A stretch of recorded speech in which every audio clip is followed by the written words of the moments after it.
وللمفارقة ان جامع الازهر فيه 5 ناس مدفونة فيه، 5 اشخاص مدفونين في جامع الازهر. ودي حاجة الناس هتستغرب، يعني احنا بنصلي في جامع الازهر وفي 5 مدفونين فيه. دي حقيقة بصراحة.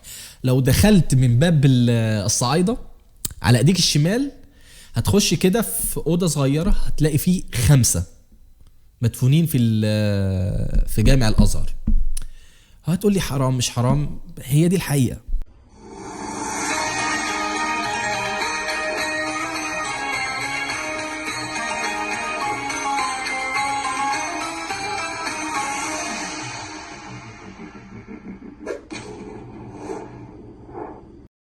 هنتكلم دلوقتي عن جامع الازهر. جامع الازهر ما كانش اسمه جامع الازهر، لان جوهر الصقلي لما جه وضم مصر الفاطميين انشأ مدينة اسمها المنصورية مش القاهرة. القاهرة ما كانش اسمها القاهرة كمان.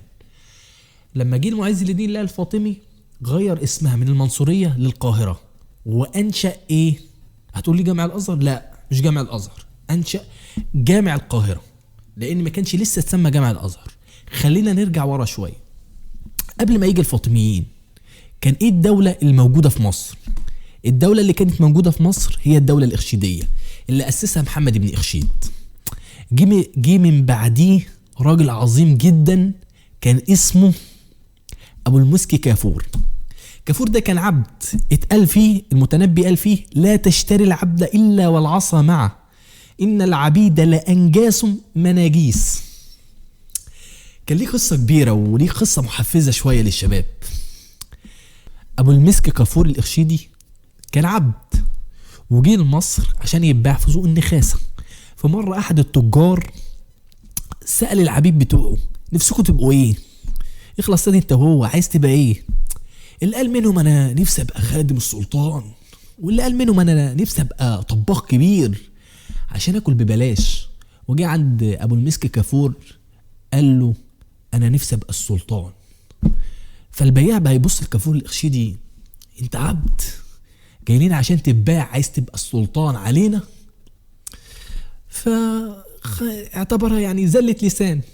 تمر السنين والايام ويتباع كافور الإخشيدي لأحد من جلساء السلطان، ويتقرب للسلطان محمد بن إخشيد، ويموت محمد بن إخشيد ويجي من بعده عبد الرحمن ابنه، ويكون أبو المسك كافور الإخشيدي واصي عليه ويعين ناس لها ولاء ليه، وهو اللي يحكم مصر ويبقى سلطان. ويجي له المتنبي يطلب منه إن هو يوليه ولاية. أبو المسك كافور ما يرضاش، يقول له أنت مش من أهل الولاية. بعد ما كان المتنبي بيمدح فيه بيقول لك إذا أكرمت الكريم ملكته وإذا أكرمت اللئيم تمرده، كان بيمدح في كافور الإخشيدي. شتمه بقى وقال له ايه، طلع من مصر وقال لا تشتري العبد الا والعصا معه، ان العبيد لانجاس مناجيس. كافور الإخشيدي في حكمه مصر اتغنت لدرجة ان المؤرخين بيقولوا لنا ان الناس كانت بتطلع بالزكاة بتاعتها ما تلاقيش حد ياخدها. والفاطميين قالوا مش هنقدر ناخد مصر الا لما يتزاح الحجر الاسود اللي هو ابو المسك كافور الإخشيدي. لما مات بعت المعز لدين الله الفاطمي قائد عظيم اسمه جوهر الصقلي، دخل هزم الدولة الإخشيدية وقضى عليها وضم مصر للفاطميين. بعد ما ضم مصر للفاطميين قرر ان هو يعمل مدينة. الأسباب كتير.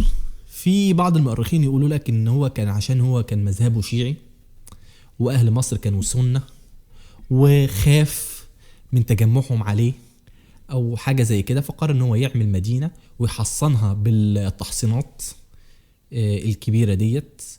وعلى اساس العمارة الاسلامية ان انت لما بتعمل مدينة لازم تعمل جامع والمدينة تكون حواليه. ده اساس العمارة الاسلامية. لو جينا رجعنا لايام سيدنا عمرو بن العاص لما جه يعمل مدينة الفسطاط عمل جامع عمرو بن العاص وبعد كده عمل المدينة حواليه. ولما المسلمين في عهد سيدنا عمر بن الخطاب جم يعملوا مدينة الكوفة والبصرة عملوا الجامع وبعد كده المدينة حواليه. فجوهرة الصقلي بنى جامع وسماه جامع المنصورية، وعمل مدينة المنصورية. جه المعز لدين الله زي ما قلنا غيرها وسماها القاهرة. بعد كده ليه قصة بقى كبيرة. جامع الأزهر مرت بيه حاجات كتير قوي. سبحان الله في جامع الأزهر إن كان كل حاكم أو سلطان يجي، يعني سلطان يجي يفتح الجامع ويهتم بيه ويعمل فيه عمران ويضيف للجامع، والسلطان اللي بعديه يقفل الجامع ويهمشه. سبحان الله. يعني مثلا نتكلم أول حاجة عن العزيز ابن المعز لدين الله الفاطمي. ده راجل جاب علماء واهتم بالجامع الأزهر واهتم به اهتمام كبير، وهو أول واحد جاب علماء كبار يدرسوا في جامع الأزهر. هو العزيز بالله ده اللي خلى جامع الأزهر جامعة بجد. بعد كده يجي من بعده ابنه الحاكم همش جامع الأزهر وقفل جامع الأزهر وبنى لنفسه جامع. بعد كده يجي من بعده الحافظ الحافظ اهتم بالجامع. بعد ما ايه اهتم بالجامع وعمل الظلة والصحن. بعد كده يجي بعد كده صلاح الدين الأيوبي يقفل جامع الأزهر 100 سنة. اتقفل في العصر الأيوبي 100 سنة. وبعد ما قفلوا يعني ما قفلوش بالضبة والمفتاح، لا ده هو منع إقامة صلاة الجمعة، واستدل بفتوى للإمام الشافعي بيقول فيها لا تجوز إقامة صلاتان في جامعان في مدينة واحدة. ما ينفعش ان انت تعمل صلاة جمعة في جامعين في مدينة واحدة. ليه؟ كان في مساجد كبيرة يعني ولا ايه؟ كان في مساجد كبيرة في نفس الشارع يعني؟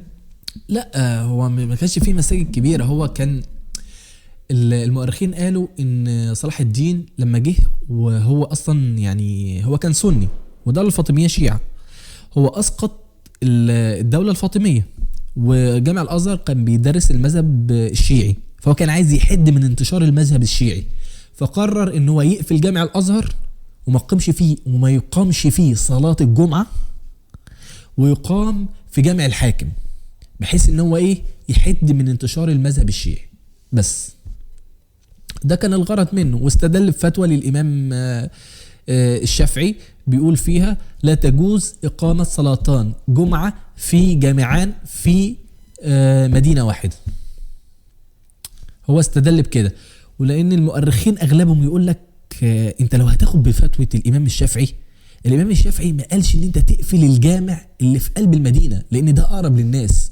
وأنت لو رجعت بالخريطة هتلاقي إن جامع الحاكم لدين الله كان على أطراف المدينة وجامع الازهر في الوسط، لكن هو قفل اللي في الوسط، مع ان فتوى الامام الشافعي بتقول الاقرب للناس هو اللي بيتفتح والابعد هو اللي بيتقفل، لان دوت اقل في الاستعمال وفي الافاده للناس. لكن صلاح الدين كان ليه حكمه من كده.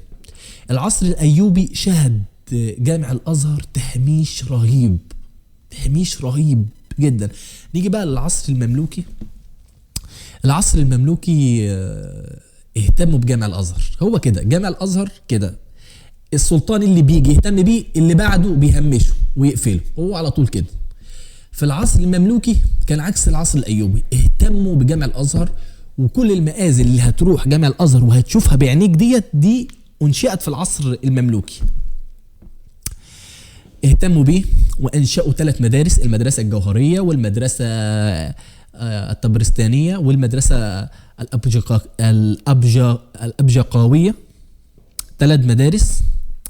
وللمفارقة ان جامع الازهر في 5 ناس مدفونة فيه، 5 اشخاص مدفونين في جامع الازهر. ودي حاجة الناس هتستغرب، يعني احنا بنصلي في جامع الازهر وفي 5 مدفونين فيه. دي حقيقة بصراحة. لو دخلت من باب الصعايدة على ايديك الشمال هتخش كده في اوضه صغيره هتلاقي فيه 5 مدفونين في جامع الازهر.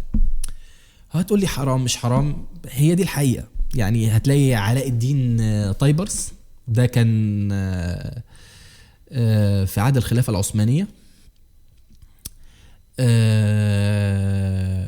هتلاقي علاء الدين جوهر، هتلاقي برضو كلهم اسمهم علاء. هتلاقي علاء الدين أبغوغة قاقبوغة، التلاتة دول. وفي 3 ستات مدفونين برضو في جامع الأزهر. نرجع تاني لجامع الأزهر. جامع الأزهر دخلنا بقى في العصر الحديث، الاحتلال الفرنسي. الاحتلال الفرنسي جه أول ما شاف جامع الأزهر حس إن في خطر. جامع الأزهر فيه العلماء، وجامع الأزهر ما فيش ليه دمج للسياسة وحر. وجامع الأزهر يعني فضل فترة كبيرة يحرض الناس على الجهاد ضد المحتل الفرنسي. فنابليون بعد ما كان لابس العمة وكان بيحضر المولد النبوي، وكان بيقول للناس انا جيت احرركم وجيت احرركم من المماليك اللي مستعبدينكم، وانا اصلا مش مسيحي، ده انا رحت واحتليت ايطاليا وخرمت كرسي البابا، وقال لهم كده. وفضل يتكلم لغايه درجه ان المصريين من كتر حبهم او تعلقهم بنابليون، الراجل اللي عمال متمسح بالاسلام وبيقيم ان هو بيعمل المولد النبوي وبيحضهم عليه وبيقول لهم انا بعمل لكم مجالس نيابيه وكذا، سموه الشيخ نابليون. كل ده اتغير لما علماء الازهر نادوا بالجهاد ضد المحتل الاجنبي. ظهر بقى وش نابليون. نابليون بسم الله ما شاء الله قرر ان هو يوريهم الوش التاني. ضرب مدينة القاهرة بالمدافع، قفل جامع الازهر، دخل بالخيول. قيل انهم بالوا جنوده بالت يعني تبولت في جامع الازهر، اللي كانوا بيلاقوه هناك كانوا بيقتلوه. نرجع تاني لجامع الازهر وهو شاهد على العصر بجد. جامع الازهر خلصنا من الاحتلال الفرنسي، مصر تاني رجعت للخلافة العثمانية. دخلنا في عصر البكوات. البكوات دول مماليك، بس كان هم اللي بيحكموا البلد، وكانوا بيسموه شيخ البلد.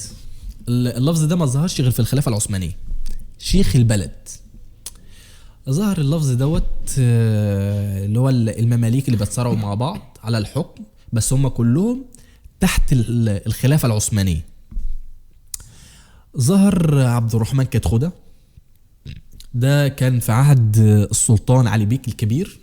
ولو تفتكروا يعني ان كان في مسلسل كان معمول اسمه شيخ العرب همام، ده كان في عهد علي بيك الكبير. علي بيك الكبير هو اللي قضى على شيخ العرب همام وقتله وحرق جرجة. الراجل ده كان في عهده. بس عبد الرحمن كتخودة كان راجل صالح. كان كتخودة معناها اللي هو المحافظ. ده اهتم بجامع الازهر وهو مدفون هناك، وعمل مأذنتين، وفي مأذنة منهم اتشالت في عهد الخديوي عباس، وهو برضو اللي عمل الباب اللي بين المدرستين. وبرضو وسع جامع الازهر. يعني انت لو دخلت جامع الازهر هتلاقي فيه محراب، يعني في محرابين، محراب اول ما بتخش ومحراب جوه خالص. اول ما بتخش المحراب دوت من عصر الفاطمي، ده الاساسي. لما تخش جوه في محراب في الداخل جوه خالص، دوت اتبنى في عهد عبد الرحمن كتخودة، هو اللي عامله. التوسيعات بتاع الجامع الازهر كلها هو اللي عامله. كده خلاص يعني دخلنا بقى العصر العثماني، خلصناه. اهتموا برضو بجامع الازهر وكذا. دخلنا بقى للعصر الحديث بقى، عصر عباس باشا. عمل بقى اهتم بجامع الازهر وحب يوسعه، وعمل باب ليه، عمل اوضه ليه للتعليم الطلاب اسمها العباسيه. انا اول ما دخلت بحسبها من تبع يعني من ايام الخلافه العباسيه، لكن ما سالت الدكتور قال لي لا، ده من ايام عباس حلمي الثاني. بعد كده نخش على العصر الحديث وثورة 1919 خرج كل طلاب ومشايخ الأزهر بتندد بالاحتلال البريطاني. وسبحان الله جامع الأزهر هو يعني ليه دور كبير في هزيمة كل محتل، سبحان الله. ويخرج علماء الأزهر والمشايخ وكذا وينددوا، وكان خروجهم الأول من جامع الأزهر. نيجي بقى يعني خلصنا 1919 وجامع الأزهر، نخش بقى على العصر الحديث. جامع الأزهر كان ليه فضل كبير، واحفظوها كويس، ان هو حرم البغاء في مصر. في مرة احد النواب البرلمان المصري في عهد النحاس باشا وهو ماشي لقى 2 من النساء بتوع البغاء اللي هم بيشتغلوا في بيوت الدعارة عزكم الله بيتخانقوا على راجل. فبص كده وهو كان لسه خارج من جامع الأزهر، فاستحقر نفسه، فقال احنا ناس عندنا جامع الأزهر وعلماء وعمرنا ما شفنا الحاجات ديت، ده حاجات المستعمر الأجنبي هو اللي سابها لنا. فزعل، فراح البرلمان وعرض على مجلس النواب ان هو يمنع البغاء ويقفل بيوت الدعارة. وبالفعل اتقفلت بيوت الدعارة بسبب جامع الأزهر. كده خلاص خلصنا جامع الأزهر، وهختم ببيت شعر الأمير الشعراء أحمد شوقي: كن في فم الدنيا وحي الأزهر، واغدم به أحق أئمة طلعت بهم زهرا وماجوا أبحرا، كانوا أعز من الملوك جلالته وأعز سلطانا وأفخر مظهرا. في رحاب جامع الأزهر. شكرا.